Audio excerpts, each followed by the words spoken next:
We'll now take a look at the state of governance in South Africa. On this, we are now joined via Zoom by Professor Alex Vanden Heever from Wits School of Governance. A very good afternoon to you, Prof. Thank you very much for joining us here on SABC News, sir. Good afternoon. All right, let me ask a straight question here. Would you say that South Africa generally is in some sort of a leadership crisis? Yes, I would. And the leadership crisis largely arises from the fact that we've got weaknesses in the way our state structures are organized, such that essentially factions and people who are involved in patronage are in a position to essentially appoint the people who are in leadership positions. So we've got very weak leaders because of the way in which it is possible to manipulate aspects of the state, which means that it doesn't fulfill its public purpose. And what's the solution to that? I mean, you're talking about weaknesses in state structure, and I mean that it seems that that's something that we can't get over, given the fact that this is how things have generally been done. The decision makers and leaders have always been the decision makers and leaders. So how do we get past this particular conundrum, if one could call it that? Well, I think we have to look at, firstly, South Africa's state structures are not typical. They would be typical of a badly run country in that you allow political appointments to appoint people into state structures, which are responsible for enormous amounts of money, both appointments, government regulation, and procurement. And that power itself is very, very substantial. And so you can't have people who are political appointments being deployed into the state, because what it allows for the establishment of is wide networks of people who are essentially coordinated from the top. This is why state structures are very often severed from sort of political, let's say, elected officials, elected people into the state. Because it just allows, it's too much power in the hands of people. And even if you've got decent people in charge of elected into government initially, over time, they will essentially be replaced by bad actors. And it's a systematic consequence of that design. And because we see this across the board, this is not just Eskom, this is provincial government, municipal government, national government. And we see that there are no consequences to any of the bad actions taking place or to the failed policies.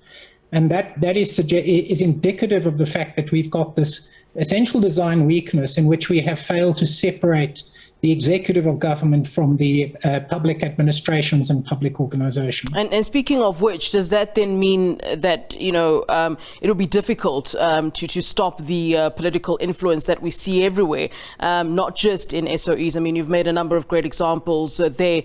Are we at a point where we say, well, what do we do about this? Because, I mean, how do you separate the issues, given that there is that political influence? They appoint the leaders, as you point out. What's to be done there?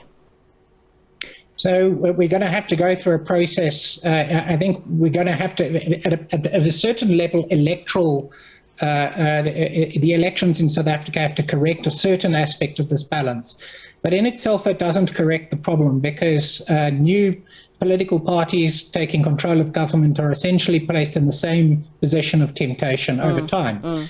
So, and these patronage networks have already been established, so they've got to be got rid of. So it's a difficult problem, because we've got to deal with the political actors who've been involved in this, and they do have to be removed. The second issue is that we've got to separate out government, and this implies legislative and policy change in government. And what has happened to date is that there has been a singular unwillingness of the state to actually consider the separation. Things like cadre deployment are treated as if they're normal and natural. They are devious and they are extremely dangerous. And what it means is when for instance, the Ruyter investigations around Eskom reveal that there are 4 networks operating, that's just Eskom. There are networks operating all over the place. These networks don't get established by accident. They are a systematic consequence of the way in which the state is organized.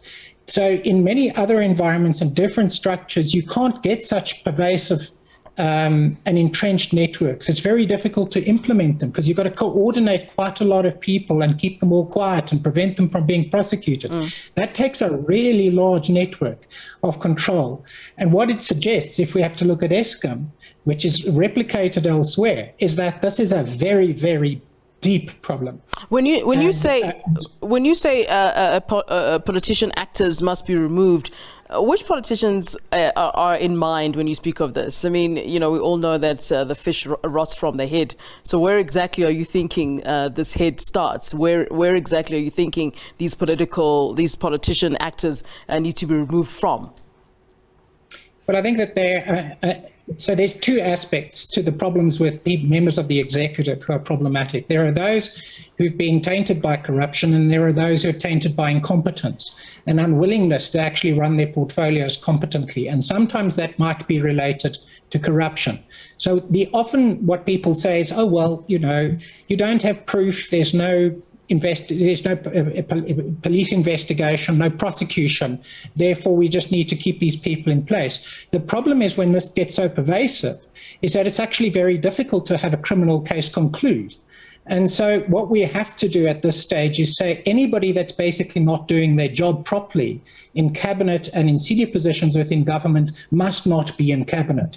And if they are not changed, it suggests that the problem is higher up. It involves the people who select the cabinet.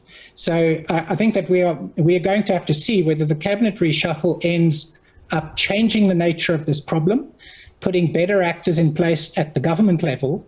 But if they don't change, it suggests that we've got a problem that's much higher up. All right, Prof, it's a pleasure talking to you. Thank you very much for giving us your time and weighing in on this issue. Professor Alex Vanden Heever from the Wits School of Governance there.